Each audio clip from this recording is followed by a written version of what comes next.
Yeah. Having learnt about CMOS design, so let me give you a small assignment. Okay, to make a latch, you got to make a latch of your errors. Okay, a latch is something known as an memory element. It stores the data, right? So this is like a set and reset.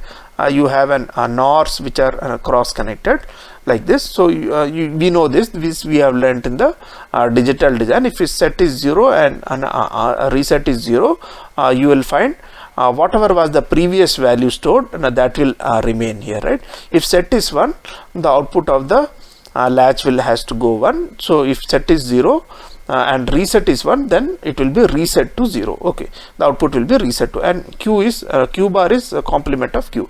So you need to implement this using transistors. So you make 2 NOR gates and do this cross connections and give an simulation of an S and R. So you can generate these 3. So this is not applicable here, so you should not be giving 1 to the set and R reset pins, and you can give all other 3 combinations out here and see what is happening to the output. So this is, you have to do it yourself to understand. Okay, this is the second circuit which you got to implement. It's an static D latch. So you have an D input coming here. You have an inverter. This is an pass transistor gate. Okay, so whenever you give a clock out here, this will allow this data to pass through here. So you have one more inverter here. So and then you have the Q output. Now if you see here, whenever the clock is high, so this is the clock is high, you have a D bar here, and this gate turns on, and again D bar gets inverted, so you get D back here. So it becomes transparent. That means whatever is available, whatever happens in D, the same thing will be reflected at Q. Okay, any changes in D also will get reflected at Q, because this is not an flip-flop, it is a latch. Okay, so as long as the clock signal goes high, so this forward path will be active, and whatever is D bar, and then you get back D here at the Q output. Okay, so whereas what happens to this particular loop is here you are giving a clock bar here to this transistor, to this pass transistor gate. So this remains off. So although this inverter is there, but there is no feedback available here.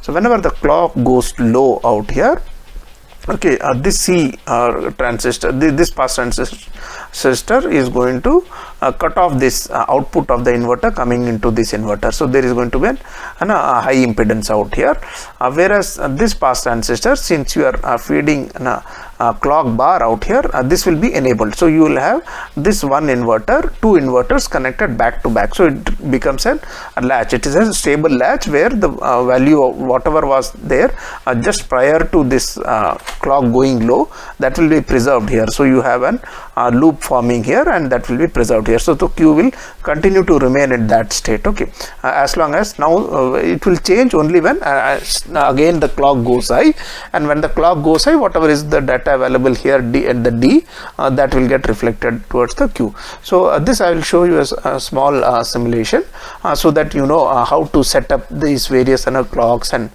data signals. Okay, you can in fact try to implement this as a third assignment, in which it is again the same, it's the same thing. Only thing is, I am going to demonstrate you an inverter separate and a pass transistor separate. You can try and do this, in which the inverter and the pass transistor has been together implemented as a tri-state buffer. So if you see here, when the clock is high, this NMOS is on, and this PMOS is a clock bar. You are supplying clock bar to this PMOS, so this also will be on. So when the clock is high, this NMOS is on and this PMOS is on, so this entire thing will work like an inverter. Okay, which is so now, so D will be available here, D bar will be available here through this inverter. At Q you will again have D coming here, right?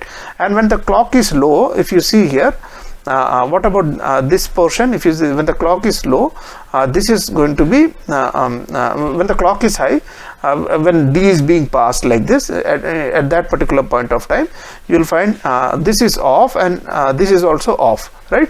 So this doesn't come into the loop. And when the clock is low, this particular circuit switches off, because this NMOS is off and this PMOS is also off. So whatever was value of D will be available out here, and then this inverter comes into the picture. Now because clock is low, this is a clock bar is given, so NMOS is on, PMOS also will be on because clock is low and you are giving clock directly there. So this becomes an inverter now. So this inverter is again given as an driving this particular inverter. So they become two inverters back to back connected. So hence it becomes a latch. Only it is same as this circuit. Only thing is this inverter followed by a pass transistor and this inverter followed by a pass transistors. These have been implemented together. This is a square box. They have been implemented here like this, and this has been implemented like this using a tri-state buffer. So you can try it out like this. Okay, now let me demonstrate to you functioning of this circuit in LTSpice. Yeah, this is a D flip-flop which is implemented in LTSpice. If you see here, this is the D input, so you have one inverter. Okay, after the inverter, what we have is a pass transistor gate. This is known as complementary pass transistor gate. Okay, whenever the clock is high, you have this NMOS switch, so this is going to pass the signal from here to here. Okay, but we know that the NMOS can transmit 0 properly, it cannot transmit 1 properly. So that is the reason what I have done is, what we do is we use a PMOS also in parallel to the NMOS, and we give a signal clock bar. So whenever the clock is high, this NMOS will be switched on, and simultaneously this PMOS also will be switched on, because you are giving a 0 out here. It is clock bar signal. Okay, that is inverted clock we are giving out here. So you will find that both these transistors, they will be switched on simultaneously. That means in combination they can transmit a 0 also properly and 1 also properly. If a 0 is to be transmitted, this NMOS will transmit it properly, and if 1 is to be transmitted, this PMOS will be transmitting 1 properly. So you have, so now you the clock is high, so this gate is enabled out here. Now you have one more inverter and you get the output as Q. Okay, so this is the Q output which is available. This is the output of the latch. Q is available. So what happens, what is here, let's discuss that. So you have one more transistor out here, inverter out here, so you get a Q bar out here. But whereas again you have one more set of pass transistors out here, but if you see for the NMOS, this Q bar is given out here, and sorry, the clock bar is given here and the clock is given here. So that means this will be switched off out here. Okay, this transistor will be switched off. So when the clock is high, if you will find D bar is available here. This clock is high and this clock bar is low, so both these are on. So this becomes transparent, so D comes here, and through this inverter, so there is an inverter out here, so D bar here, again Q will become D out here, because you are using one more inverter. So Q will be slaved to D. So as long as the clock is high, whatever happens to D will happen to Q. Okay, so that this path is now connected till here. Now when the clock goes low, so this NMOS will be switched off, and parallelly this PMOS also will be switched off, because this is clock bar. So this will get switched on, and this particular pass transistor circuit will be switched on out here.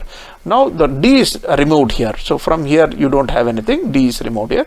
Now you have Q here, this is one more inverter, Q bar here. This gets switched on when the clock is low, so this comes here. So now you have two inverters which are back to back connected. So since it is back to back connected, it will retain the value, whatever it is the value, that will be retained. So whatever happens to D doesn't get reflected here. Whatever was the last value, that gets retained here, so that is stored in this latch. Okay, so latch is a storage element.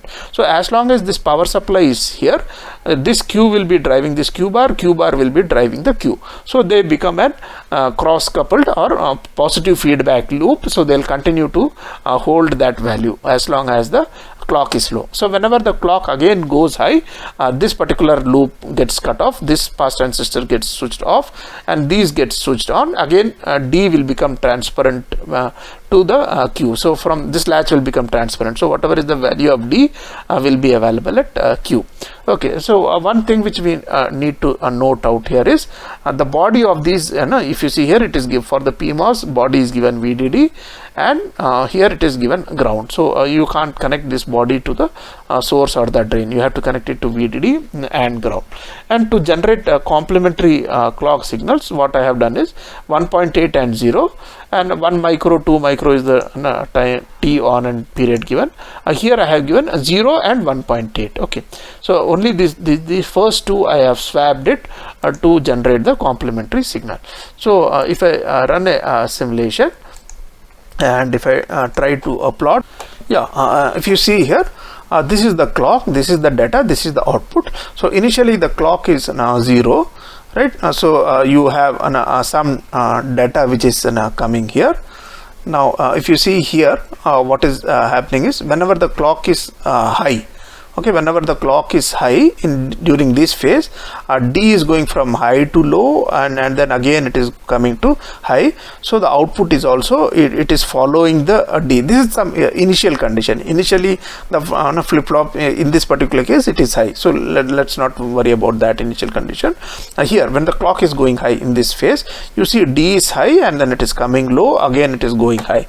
So D is high, it is coming low, again it is going high, and then the clock is going low.